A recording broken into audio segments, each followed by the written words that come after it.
Welcome to our IV 150 James Scholar podcast. We are Himana, Neha, and Phil. We will be raising awareness for HIV and discuss prevention of this destructive disease. How is HIV relevant in today's society, you might ask? Well, around 37.9 million people globally are infected with HIV, but about 25% of those who have the virus are not aware of their infection. On top of that, around 770,000 people died of HIV-related illnesses in 2018 alone. The HIV global pandemic continues to become more and more life-threatening as many people are misinformed or unaware of precautionary measures that can be taken in order to reduce risk. Furthermore, many people do not recognize the importance of getting regularly tested for HIV. On a college campus, in a research study done by the Journal of College American Health, only 36.2% of students reported being tested for HIV. Also, risky sexual behaviors were also associated with lower rates of HIV testing on campus. Detecting the infection early on can lead to necessary treatment and better outcomes for the patient at hand. One measure that could prevent the transmission of HIV is PrEP, or pre-exposure prophylaxis. PrEP is not being prescribed as much as it should be due to misinformation and general awareness about how PrEP prevents the transmission of HIV. PrEP can save lives, and many people, especially medical officials, are underestimating its effectiveness. Healthcare providers on college campuses need to be more proactive in their implementation of PrEP to help those who are at risk in order to tackle this pandemic head-on. So Phil, can you tell us about when this became an issue? AIDS was first diagnosed in the U.S. in 1981, and HIV was discovered as the cause of the disease later.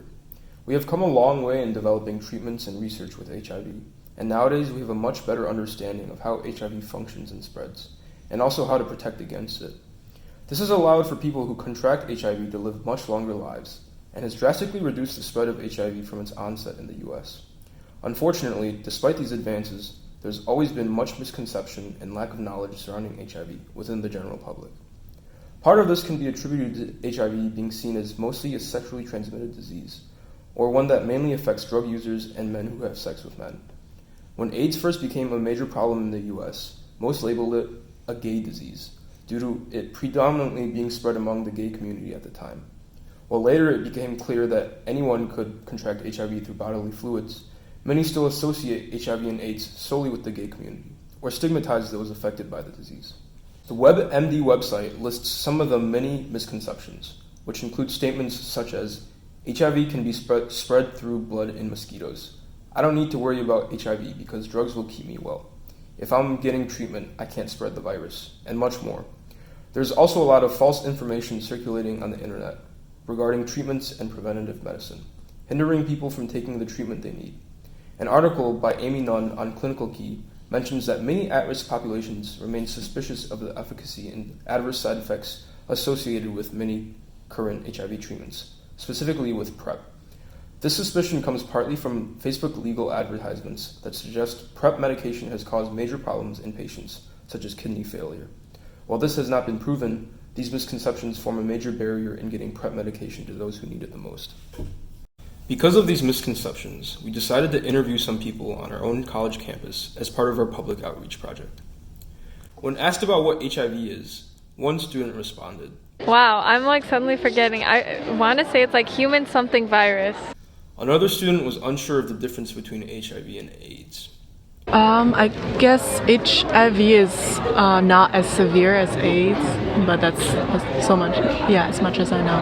Most people interviewed were aware of who can get HIV, as well as how HIV spreads. Sexual intercourse, unprotected sexual intercourse with someone who has it. Okay. Or, go ahead. IV use, needle use. Yeah, through the blood, if somehow. If you're doing drugs. When people were asked about a cure to HIV, they mostly said that there wasn't one, or they did not know. Most people were also aware of non-drug related HIV prevention. Interviewees knew that HIV was treatable. I think now with the science, you can actually live a normal life, and as long as you take the medicines on a regular basis, so a person with HIV can still live to just a normal age that most people would live up to. Yeah. Most had not heard of antiretroviral therapy or PrEP. I've heard of it, but I really don't know. Part of our podcast's purpose is to address some of these misconceptions. Most people had not heard of ART or PrEP. PrEP involves the use of drugs in people that don't have HIV, which drastically reduces the chances of them getting infected. This is by interfering with HIV's ability to make copies of itself in your body after transmission. This prevents HIV from establishing an infection.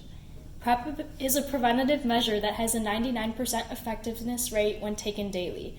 On the other hand, ART refers to antiretroviral therapy, which reduces the amount of HIV in the blood and controls it through a cocktail of drugs. It does not cure HIV, but it does help people with HIV fight the infection. Interviewees also did not know the difference between HIV and AIDS, which is defined as when your CD4 immune cell count is below 200 cells per cubic milliliter. This basically means that your body's immune system has been compromised and becomes extremely susceptible to common illnesses.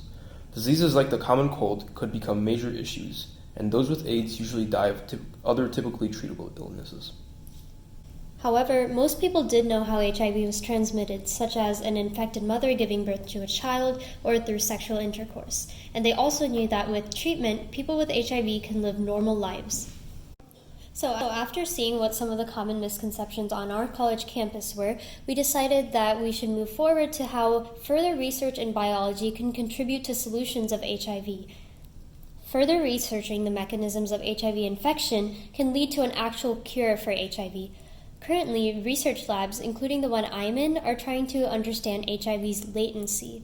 Latency means that HIV can be removed from the bloodstream using antiretroviral therapy, but it can reactivate within certain cells because it's integrated into your cell's genome and cause the amount of virus circulating in your blood to increase once again. The current research I'm assisting with under Dr. Colin Kiefer focuses on characterizing the HIV latent reservoir, or finding out where HIV hides out in cells, to distinguish latent versus actively infected HIV cells. Knowing the difference will allow the development of drugs that target the latent reservoir, which can effectively cure HIV. Additionally, further research on PrEP, which we mentioned earlier, will allow researchers to understand more about how it works, possible side effects, and if there is a way to reduce the frequency it needs to be taken. These data can then be used to inform the general public, especially at-risk populations, like people on our own campus, and prevent even more people from getting HIV. We'd like to thank all of you listening to us and our interview participants, as well as our professors and classmates. Our sources will be mentioned in our YouTube description down below. Thank you for listening, and we hope you learned a little bit more about HIV.